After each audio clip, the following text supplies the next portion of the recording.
I'm wondering if a lot of people now, I don't know if anybody's going to be brave enough to outright pick the Spurs, but I'm wondering if the evidence that the Spurs provided in this Rocket series, not that anybody didn't know they weren't a good team, but to win in the fashion they did, if that's going to cause a lot of people today to say, this is not going to be a repeat of Portland. This is not going to be a repeat of Utah. This might be a dogfight. I think everybody knew that. That's not saying anything. I don't know if they did, because you think there are people out there that thought the Warriors were going to walk over the Spurs? I think there's a lot of people who saw this as a 5-gamer. I think this. I think that is how much. Talking about. I think that's just how much confidence that ignorant people had. Followers of yours? No, that's not followers. Trolls. That's how much confidence that people had in the Warriors, and I don't say that out of disrespect to the Spurs, right? But I just think that that's how highly people thought of them. But here's the bad news. Are you picking them? Cut to the chase. Are you picking them? Here's the bad news. I'm not going to pick them. I think it will be a long series, as in 6.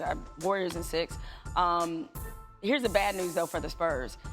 Again, not that the Golden State should have needed reminding, but they've been living a pretty charmed existence last couple of weeks. That's why Draymond's been coming with all the hot takes. You see Steph cooking with Aisha, and they've been enjoying themselves on their days off, not saying that they shouldn't.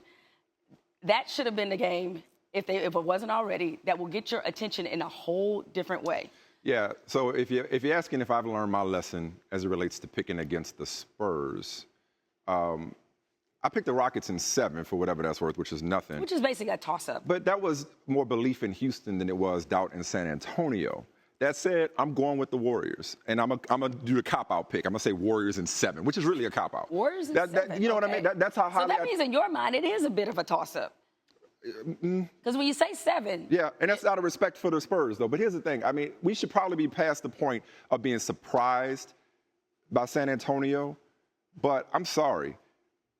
I knew they were capable of winning last night, but I'm still shocked that they did, let alone by 39. I don't think anybody saw that coming. But for them to do what they have done and find ways to continue to stay ahead of the curve and reinvent themselves and continue to be in this position year after year, I'm still in awe of them. And I think that's a good thing. The same with the Patriots. That means you're not taking them for granted.